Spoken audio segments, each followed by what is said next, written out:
From the Weston A. Price Foundation, welcome to the Wise Traditions podcast for wise traditions in food, farming, and the healing arts.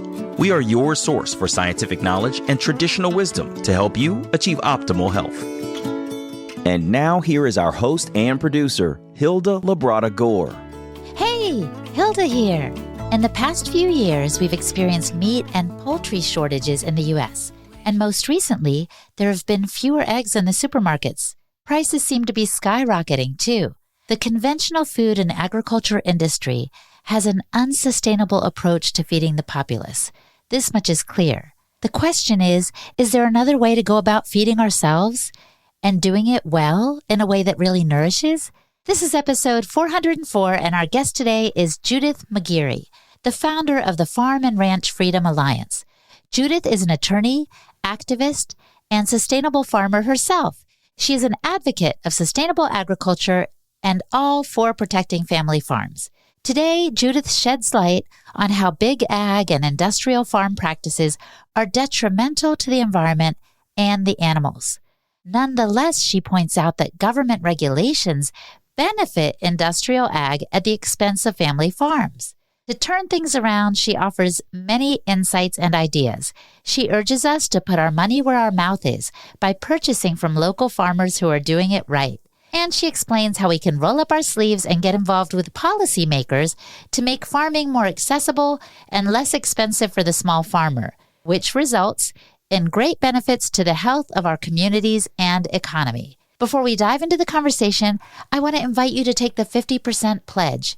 It is a pledge that you will purchase more than 50% of your family budget on food from local farms. It's a simple way to keep farms that are doing it right afloat. And we have resources on our website to help you out. Find out more at westonaprice.org, 50/50 pledge. I'll put the link in the show notes so you can access it quickly. And if you need more help getting started and finding real food where you live, find your local chapter leader. You can do that on our website too. There's a tab that says Find Food and Local Chapters. Our chapter leaders are volunteers that can help you find farmers markets and farms in your area that have regenerative practices and quality food. And a shout out and thank you to Serenity Farms.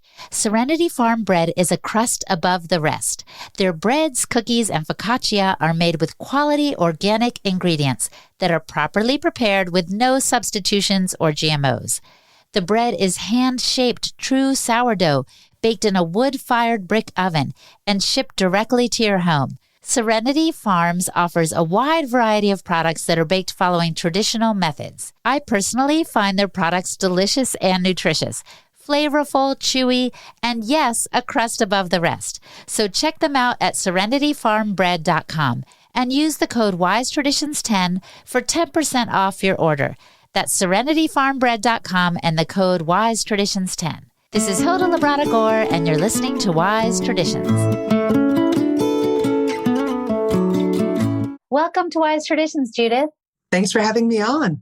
Is it true that the average age of farmers is over 50 years of age? And why does that matter?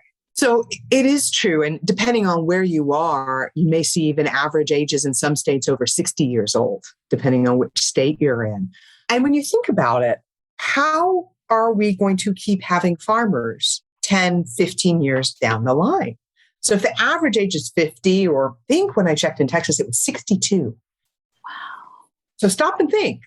Yet farmers like farming. They're going to keep farming as long as they can. But at some point, it's physically impossible. Either literally they die or they are physically incapable. And there's a fraction of the number of young farmers that we need to take their place.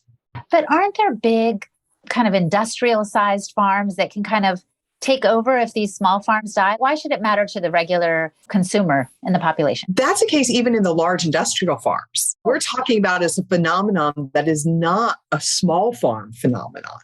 It is a large farm phenomenon just as much, if not more. To some extent, yeah. To some extent, I think what they are counting on is we'll just have even more consolidation. But which of the younger farmers can afford to buy another 20,000 acres, which at some point it becomes not viable for the farmers to consolidate even further. And even if you didn't pay attention to the practices that these farms are using, it's still of concern because it's almost like a monopoly.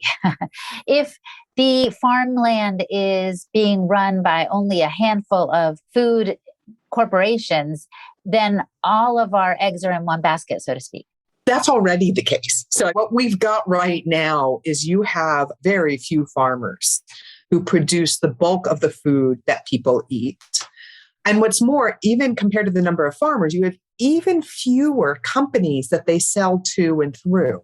If you think of it as an hourglass, the bottom of the hourglass are the farmers, and there's still a pretty small number compared to what there used to be. But then they go through this really narrow little spot in the middle with all of the processors and the food distributors and the grocery stores.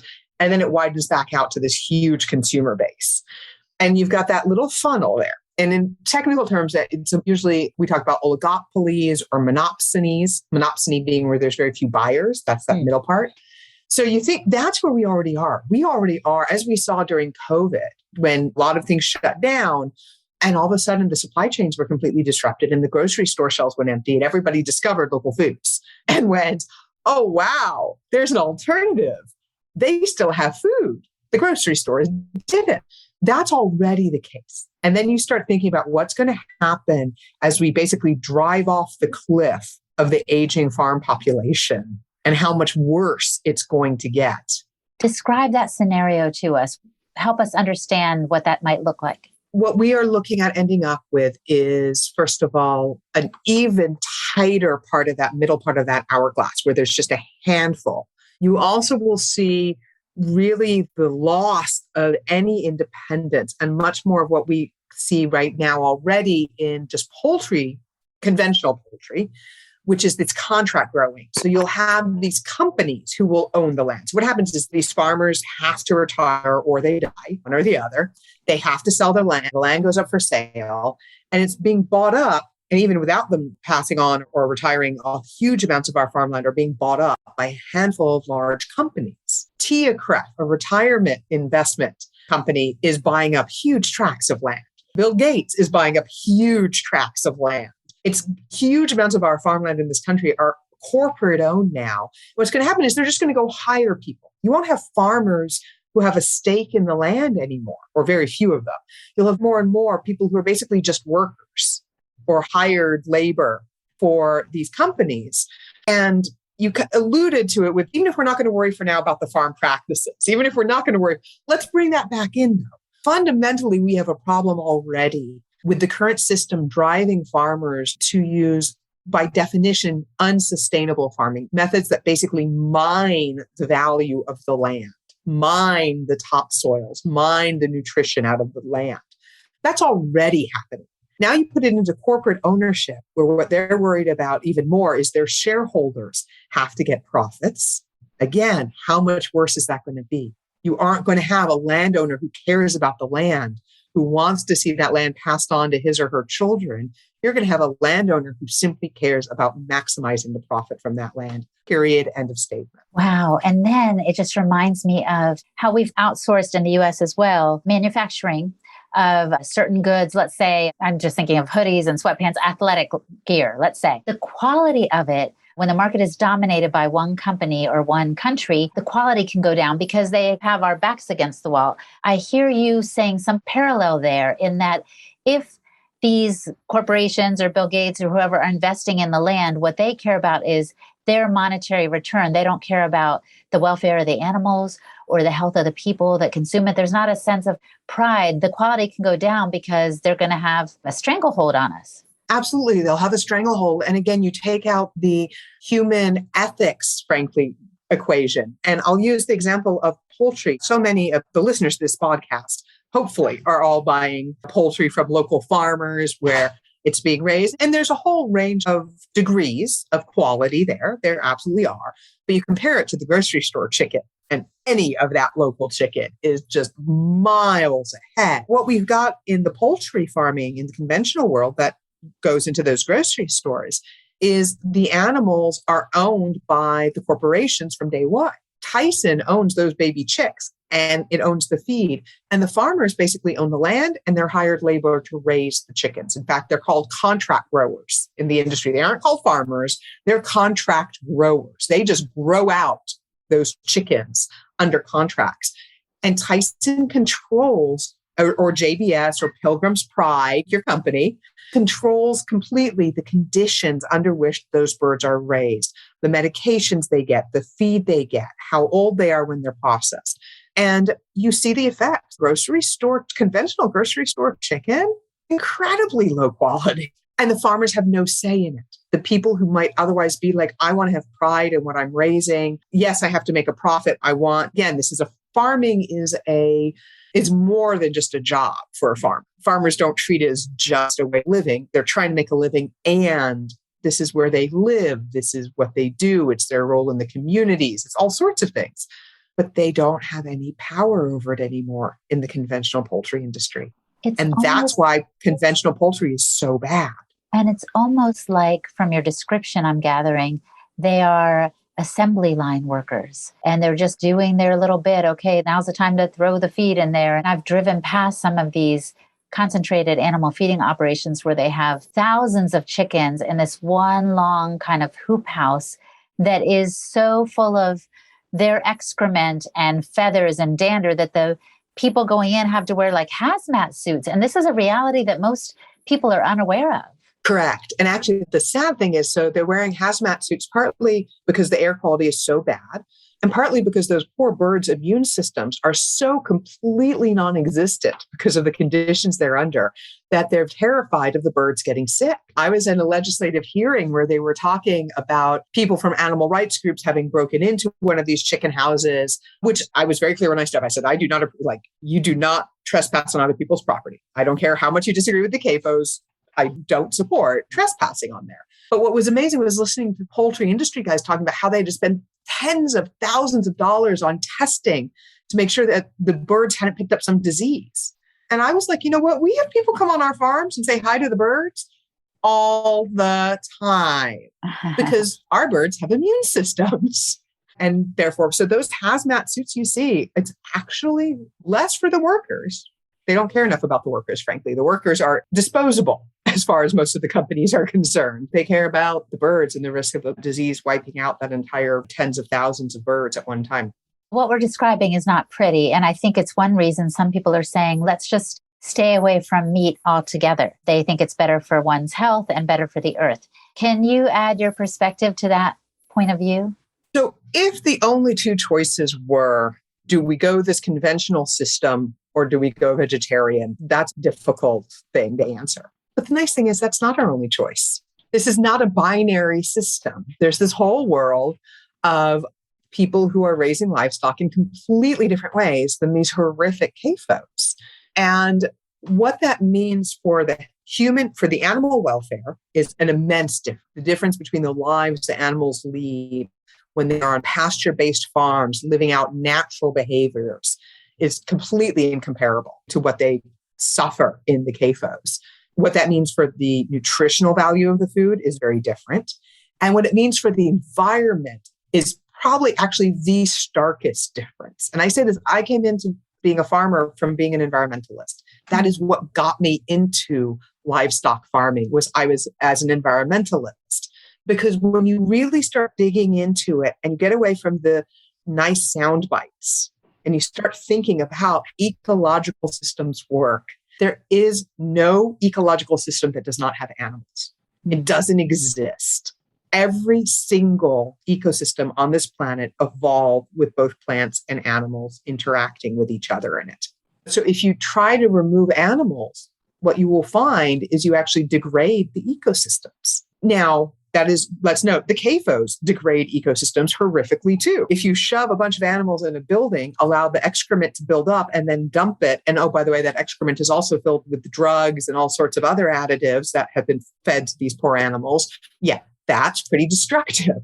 But when you integrate animals into an ecosystem the way that they would naturally be integrated, then you're helping the environmental health. So if you want to build, there's a wonderful chart from Gabe Brown, who's a farmer up in North Dakota. And he was doing just conventional row cropping. He started trying to do some alternatives, cover cropping, things like this. And he measured his soil organic matter. And he started to see his soil organic matter creep up. It was improving.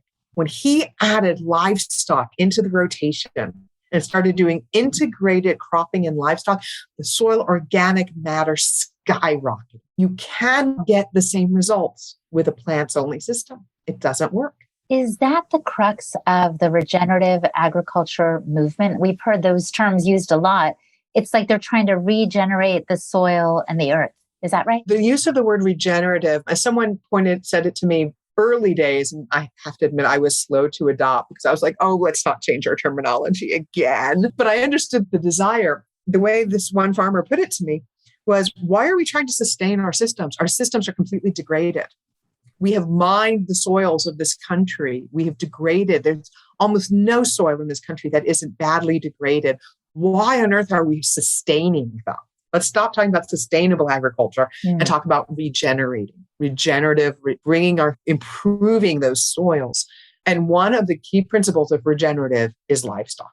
How did you figure that out, Judith? Because I've never heard of someone approaching this style of farming from the environmental perspective as a starting point. I know I'm not the only one. I went and talked to a professor at University of Texas this was 99, so 22 years ago.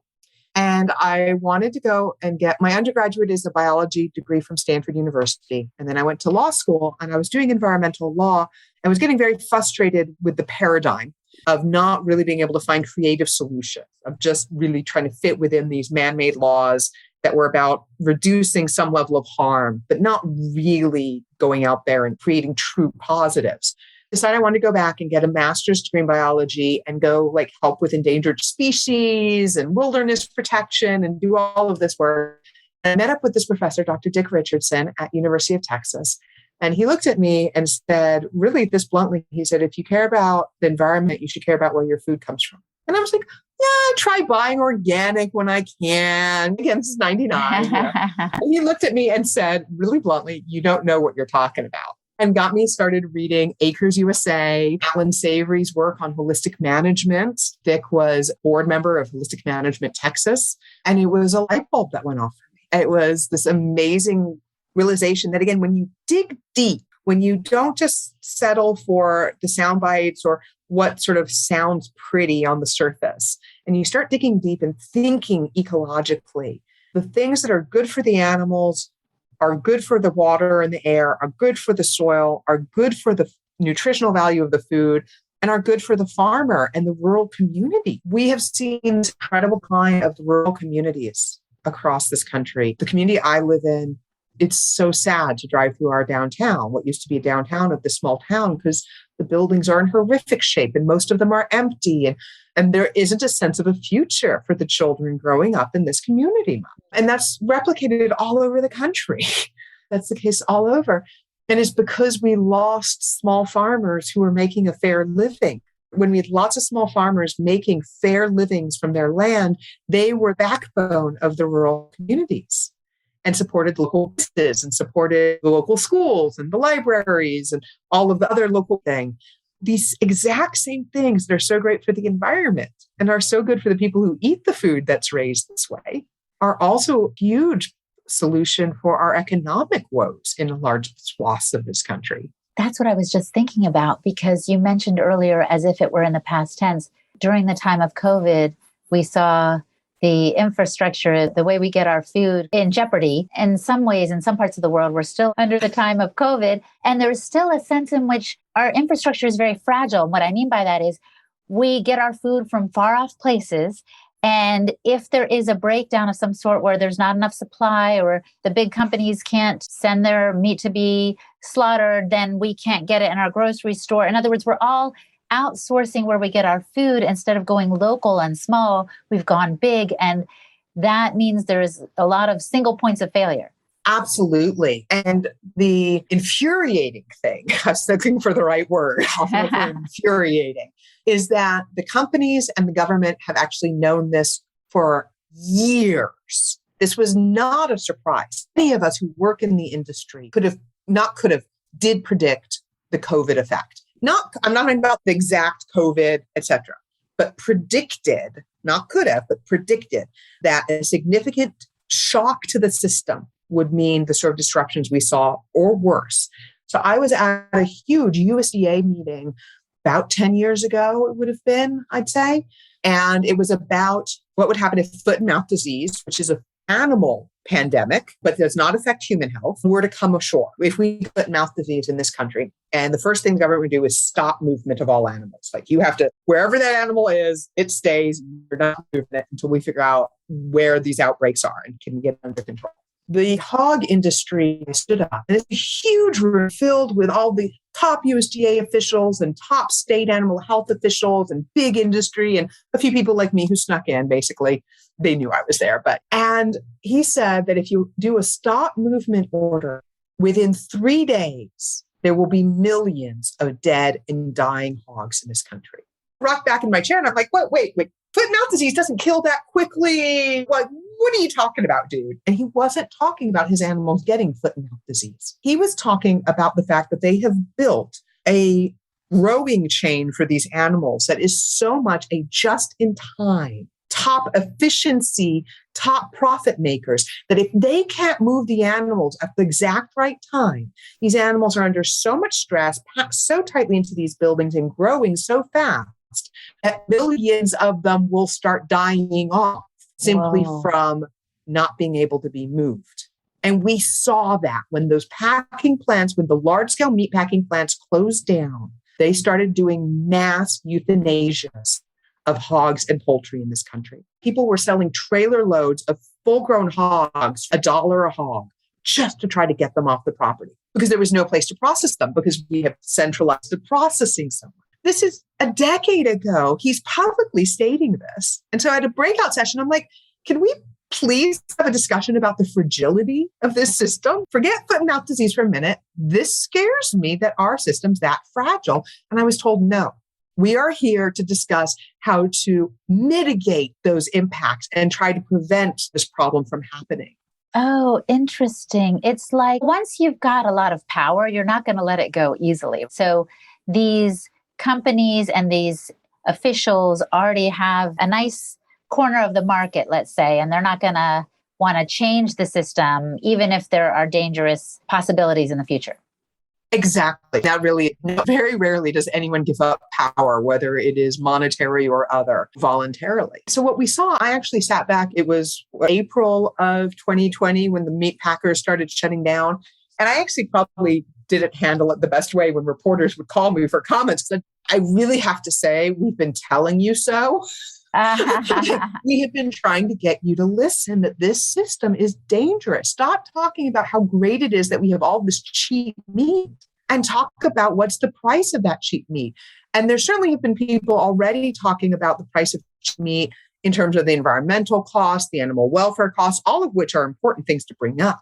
But this idea, this recognition that there was a real national security cost to it was just poo-hoo. These guys are too big. They'll figure out the solution.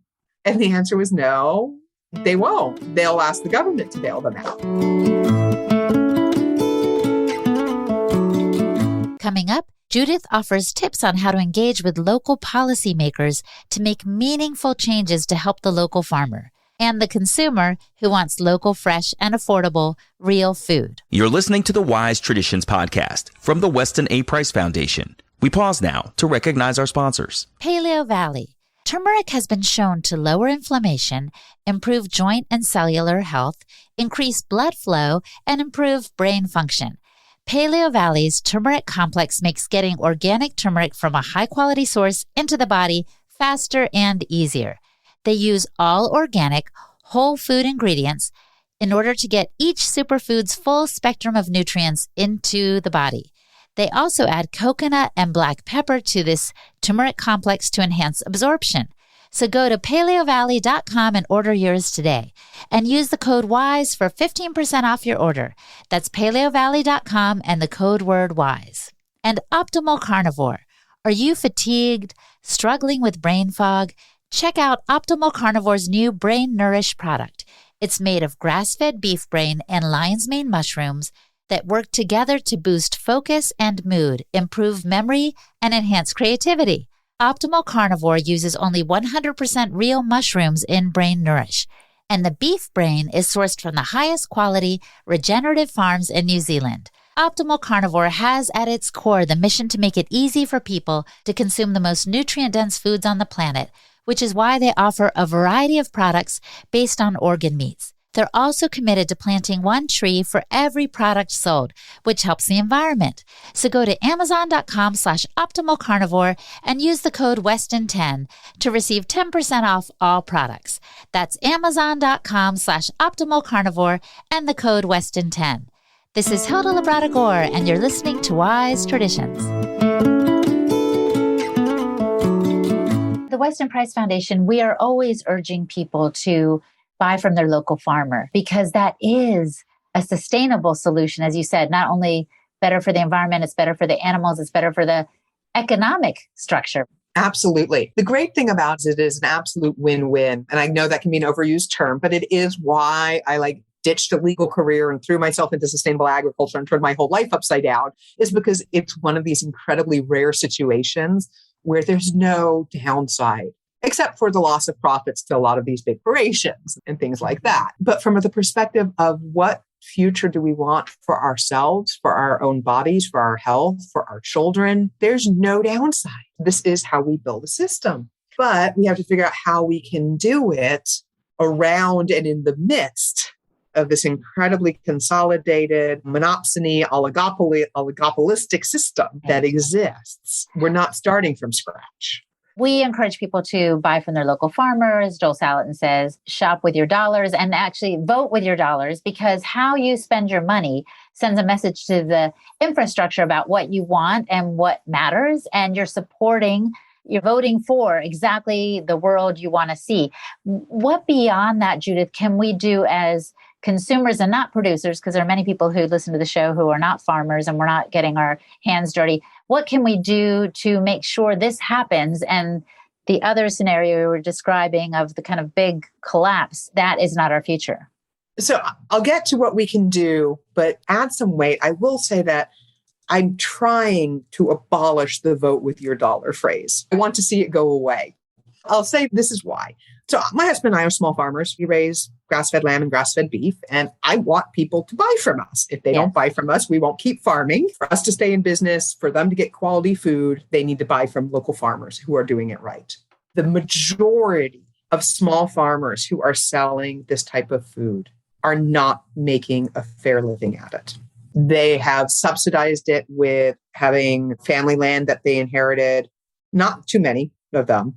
They bought their land and are subsidizing it with income from a previous career. I was a lawyer. This is where money came from. They have a spouse working off the farm. Now, there are more people in the small local food movement who are making a living compared to the ones that are trying to do it conventionally. And that, I think, is where you'll also often hear someone like Joel talking, and he'll point out the opportunities comparatively. And that's certainly true.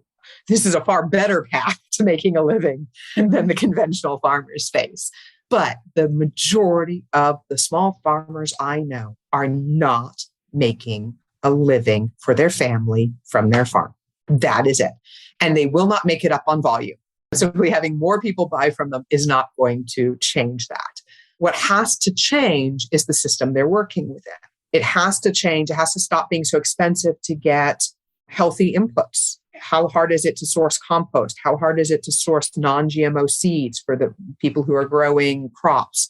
How hard is it to source non-GMO feed, not the seeds, but the actual feed and the grain for the people who are raising hogs and poultry, which needs supplementation and can't just live on grass? What is the cost of processing on a small scale? And I'll get to that in much more detail in a minute. Until we deal with the infrastructure and the policies that have driven that infrastructure to be very limited and artificially expensive for small farmers, then the food the small farmers raise will always be more expensive than it needs to be. Now, it should never be McDonald's cheap. That's fake too. But it shouldn't be as expensive as it is. And that's largely because of these artificial problems that were created by government policies and the consolidation of the industry. So we aren't voting with our dollars. We are keeping those people in business, often just barely in business. And we have to do more and different things to change the system so that more people go into this farming, they're able to make a fair living, and we have an actual working economic farm economy. Is that part of what the Farm and Ranch Freedom Alliance is about? Absolutely. When I got into farming, I had no intention of doing policy work. I was like, we're just going to do what we do. We're going to raise healthy food for people. And who could possibly object to it because we're doing all of these wonderful things? I laughed because I was a lawyer, and yet I was so naive about the system. And got into policy when we realized that you could do it all right. We could be doing the best stuff in the world, and we could frankly get crushed. Literally, us and so many others just driven right out of business because of bad government policies that were being written by and for the ag businesses, the very people who've created all of these problems. Yeah, so that was why FARFA was created, and it's what we do. We do policy work. Good. So that leads us to my next question, which is about the PRIME Act. I've heard a lot about the importance of passing this bill to help the small farmer. Can you describe it? One of the biggest problems for particularly small livestock producers is the lack of small-scale processing. This is something legally we aren't allowed to do on the farm. You can do a little bit of on-farm poultry processing, cannot do on-farm processing for your sheep, your goats, your cattle at any scale. For your own use, you can, but not to sell. So you have to go to a slaughterhouse. And part of the industry that's happened is there are just a handful of small slaughterhouses scattered around. And then there's a handful of really big operations that do all the processing for companies like Tyson and JBS and Cargill. And they're processing, sometimes line speeds are 300 cows an hour. You think about 300-pound carcasses whizzing by this place. One processing plant, like one of the processing plants that closed in April of 2020, was doing 5% of the entire beef supply for this country. One processor, 5% of the entire beef processing capacity. So there are these monster operations. And you have a lot of regulations that have been written trying to address food safety and animal welfare for that kind of an operation. Now, they don't do a very good job, frankly. The animal welfare and the food safety are both deeply problematic in those large operations. And guess what? They are complete and total overkill for a small local processor who might process 100 head in a week. Yeah, 300 head per hour versus maybe 100 head in an entire week. Anybody think that the exact same regulations make sense for those two operations? But that's what we have. We have the exact same regulations. And this is what's known as having a USDA inspected or state inspected slaughterhouse. And the state inspected slaughterhouses have the exact same regs. Even though it's a state inspection, it's the same as the USDA ones. And frankly, the inspectors are really unhappy usually when they get stuck in the small scale slaughterhouses because they have to drive long distances and there's never a nice office for them and it's not set up properly and they have to do all of these extra little things. So you have a lot of really grumpy inspectors, frankly, who don't want to be in the small scale slaughterhouses. So not only do you have these bad fitting regulations, but then you have inspectors who are really pissed off that they need to be there and they don't want to be there and they're very uncomfortable with it. So all of that has led to small scale slaughterhouse after small scale slaughterhouse going out of business. But then there's something called custom slaughterhouses. And these are the slaughterhouses that provide processing, for instance, all the people who go hunt deer around the country or feral hogs take their animals over to the custom slaughterhouse. Anybody who is a homesteader takes their animal over to the custom slaughterhouses. By many years has been farmers will sell cows by, let's say, the side, half a cow at a time, and take them to these slaughterhouses. Because the restriction is the meat has to come back to the person who owned the live animal. If the farmer takes it in, if I take in an animal to the custom slaughterhouse and bring it back, and then I try selling a pound of hamburger, I've broken the law. Oh. If I can sell half that cow to somebody and their name is on the list as the owner when it goes to that custom slaughterhouse, they can take that half the cow home and all of the hamburger and steaks and everything. But that's a lot to ask of a lot of people. How many people want to buy half a cow at a time or even a quarter of a cow? That's a lot of meat, a lot of different cuts, a lot of storage space, a lot of money up front. But that is happening. And there's a lot of people who do buy meat that way.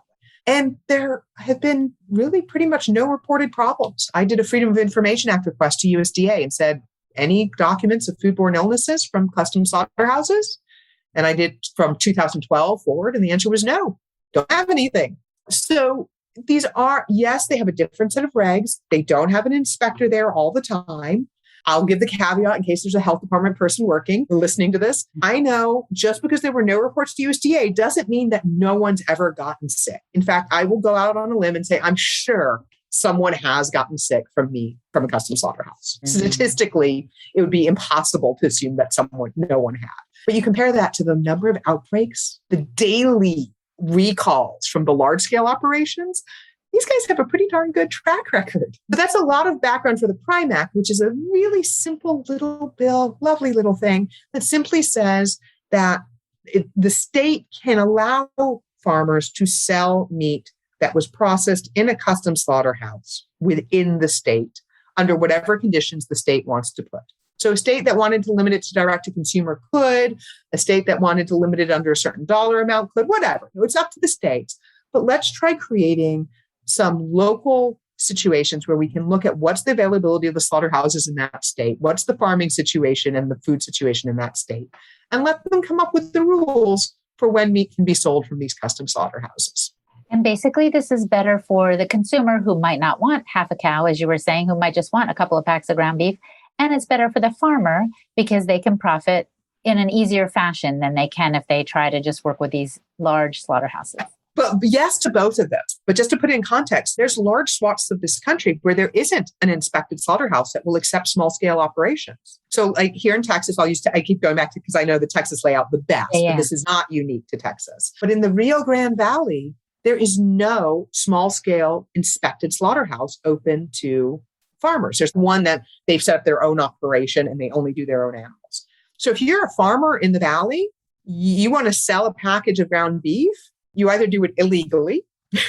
There are several custom slaughterhouses. You take your animal in and you process and you do it illegally.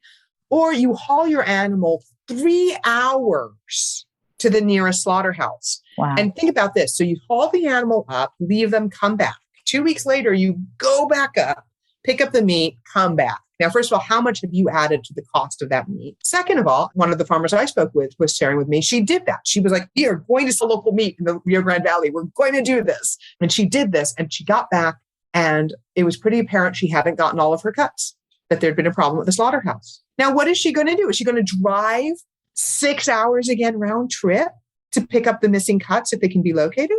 And it's a completely unworkable system. So there are large areas of this country where if we don't change the laws, not only is it a question of consumers having better access and farmers doing better, but there is no alternative to the custom slaughterhouses. You want to be able to sell meat by the pound, we've got to open up these custom slaughterhouses in those regions. So I'm grateful for the work the Farm and Ranch Freedom Alliance is doing. I'm grateful for your passion on this matter. And I just want to return to that question I asked earlier. Other than buying local, what can the regular consumer do to see the system change and avoid the collapse we were describing earlier? Shame on me. I started talking about why policy was so important and then didn't get to what they actually could do about policy, did I? Sorry for that. And thank you for bringing that back. So it's about making changes in policy. And the best way to do that is to engage as a human being. And I say that because people often are like, they come into either they figure there's no point engaging with their elected officials because they're all bought off, or he comes from a completely different point of view than I do, and he'll never listen to me, she'll never listen to me. And they don't just go in there and recognize that their legislators are human beings. You may disagree with them vehemently on certain issues. And a lot of times that doesn't matter when it comes to these issues.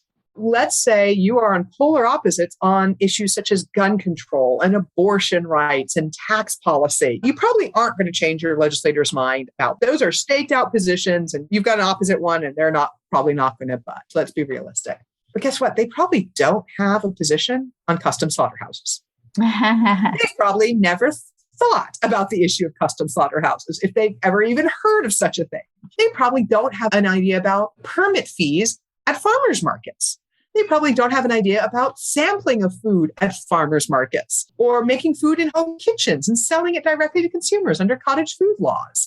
These are things they probably have never even thought about. If you go in there and you approach them as just a constituent and a human being and talk about the values, talk about where you guys have common ground. You both care about small business, or you both care about healthy local food. You will find that common ground if you look for it. And when you do that, the results really can be nothing short of miraculous. I've been doing this for 15 years, and it doesn't always work. Sometimes you bump into someone and they get lots of campaign contributions from Big Ag, and that's that. You're not going to make a difference. But most of the time, that's not the case, because Big Ag targets their campaign contributions to just a few legislators. So if you go in and you talk with your elected officials, the odds are you're going to be able to convince them to become a supporter.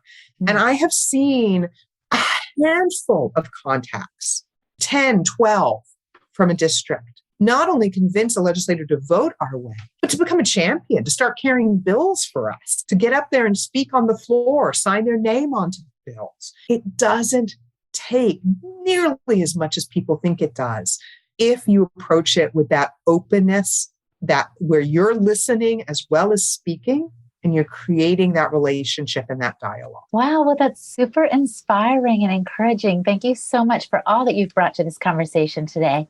I want to wrap up with a question I often pose at the end, though I'll modify it a little bit for you. I usually say if the listener could do one thing to improve their health, but since we've been talking about farming, if the listener could do one thing to affect change in the way we get our food, how would you recommend that they do it? What steps should they take? Just one. Yes, well, I was going to say, I'm not allowed to say two. I did ask you not to put me on the spot for health, but I will say what I'm about to suggest will help both their health and farming. And that is buy from the best and closest source you can. And normally most often that's going to be a farmer's market. A lot of people may not have access to good farmer's markets still, or they may not have a year-round farmer's market. There are more small grocers, small mom and pop grocers that are making an effort to really source high quality and work with their farmers. There are even a few home delivery services that make an effort. Most of them don't, okay? Most of the home delivery services are just recycling the cheapest crap they can find and making it convenient. But there are some that are working and sourcing local and acting as hubs for local farmers to make it more convenient for consumers. Whichever it is, if it's the farmer's market, it's that smaller grocer that really has standards, it's the home delivery that truly has standards, you have an option. There is an option that is in your area and that you can work with. That is the first step for both your health and for helping our farms rebuild the sort of farming structure that we need for this country, for our national security and everyone's well-being moving forward. 100%. Thank you so much for giving us this charge and this encouragement and all the information. Judith, you are amazing. Thanks for it. I appreciate it very much. Thanks for having me on. Our guest today was Judith McGeary. Check out her website, farmandranchfreedom.org, for information on the Farm and Ranch Freedom Alliance. And I'm Hilda Labrador, the host and producer of this podcast for the Weston A. Price Foundation. You can find me at holistichilda.com. And for the transcript for this episode, visit our website, westonaprice.org, and click on the podcast page.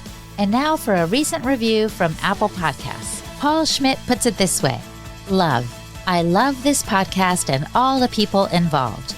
Paul, this is such a kind note. Thank you so much for your review. You too are welcome to rate and review the show. Just go to Apple Podcasts, click on ratings and reviews, give us as many stars as you'd like, and tell the world why they should listen. And thank you in advance. Also, thanks again for listening, my friend. Stay well. Hasta pronto. On behalf of the Weston A. Price Foundation, thanks for listening. We have many free resources to support you on your health journey. Visit westonaprice.org to find podcasts, articles, videos, and more. You can also find a local chapter near you for help in finding sources of great food. We invite you to support the Foundation's mission of education, research, and activism by becoming a member. Thanks again, and take care. Wise Traditions is a project of the Weston A. Price Foundation for wise traditions in food, farming, and the healing arts. The content on this podcast is provided for informational purposes only and is not intended to substitute for the advice provided by your doctor or other healthcare professional. It is not intended to be, nor does it constitute healthcare or medical advice.